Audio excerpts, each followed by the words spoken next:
All praises due to the Most High, family. We back. It's been a minute, but we back with another Acres anime reaction. I just finished watching episode 2 of Clevatess. Now, this is a good episode. This is a good series so far. I think this is the first time we heard the theme song, though. Theme song went in. That was hard. But so, the last episode ended with Clem, aka Clevatess, getting smacked across the back of the head by one of these bandits, right? So we start this episode. Alicia comes to. She got knocked out also. So she's coming to. Clem's already there chilling. So Alicia's kind of surprised, like, weren't you knocked out? Like, aren't you supposed to be more powerful? Like, why are we struggling here? Why are we stuck in this cart being taken by these bandits? And Clint explained, well, I'm in human form right now, so I'm not as strong as my wolf form, right? My dark beast form. And then Clint dropped on us. I don't know if this is exactly true, but Clint told us that they're going to stay in their human form until they make this baby Luna a king again, right? So that might be a minute. But so,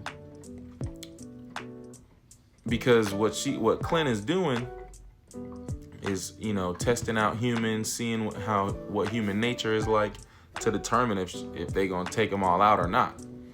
And so that's why she is observing and wants to put Luna in charge, right? If I remember correctly from episode 1.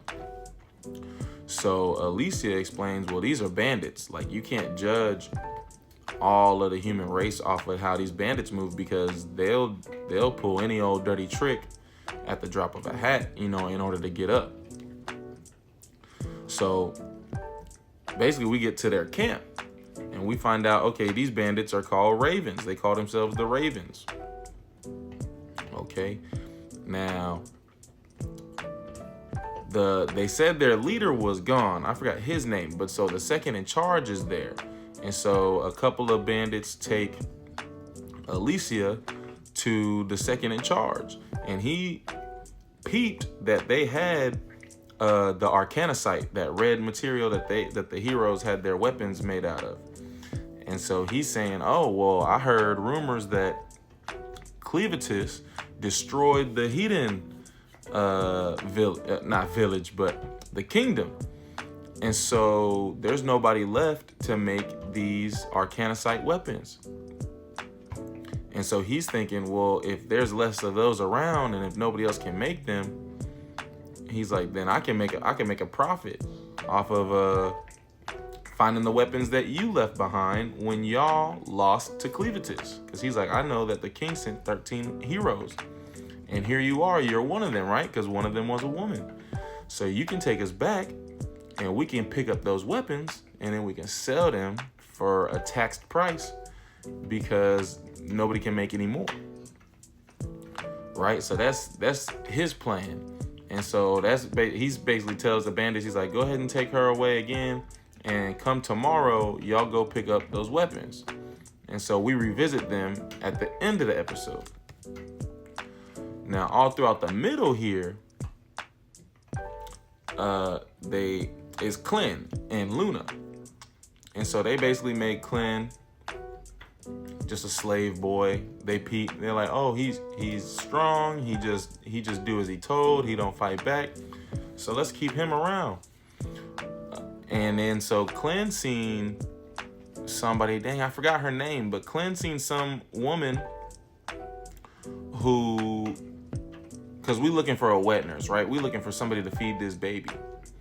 And so basically we find somebody who can fill that role, because, well, we'll get to her story, her exact details in just a second. But so they mistreating her. Clint is peeping. He's just observing, like we said. And so she's kind of the doormat of all of these bandits, right? She not the most attractive woman to them, is what they're saying. and they just like picking on her. They like making her feel bad. And they, there's a very misogynistic, they're bandits. They're very misogynistic energy around here and abusive energy around here. Right? So they picking on her. They take her to the back. They kind of roughing her up a little bit. They kind of sick, right? So they spanking her a lot. And she thicker than all the other girls. So some of the other bandits peep. They're like, oh, okay. So they got a weird type, huh? Now, after a while, Clint goes and meets her, and these fellas are done messing with her. They coming back. Clint pulls up, and he takes him out instantly. So maybe his body is frail, because we seen him get smacked in the last episode. He got knocked out, but at the same time, he still was able to use his shadow powers, and he took out these two bandits in an instant. So now he peeped, because at some point during the episode, he peeped that she could suckle a baby. Oh, she was doing it. She was doing it while they was in the lunch hall, right? So she was suckling Luna, and then these fellas like called her over to get them a drink. They tripped her, and then they're like, okay, we gotta punish you for dropping all the beer. And then that's when Clint came out.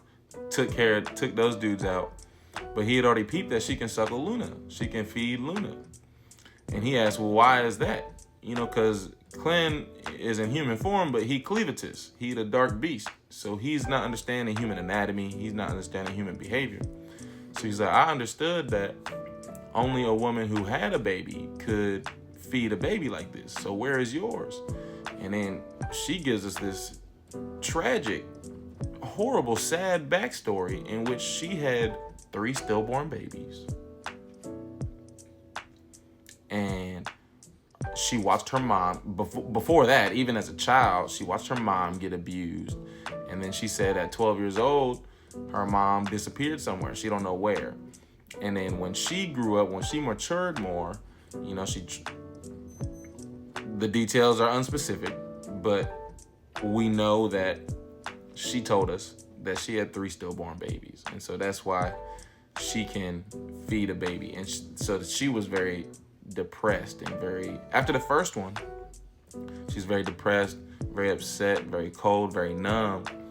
And then it seems like maybe her sister, like this is just another woman in the village that kind of comforts her in somehow and tries to like teach her how to handle herself.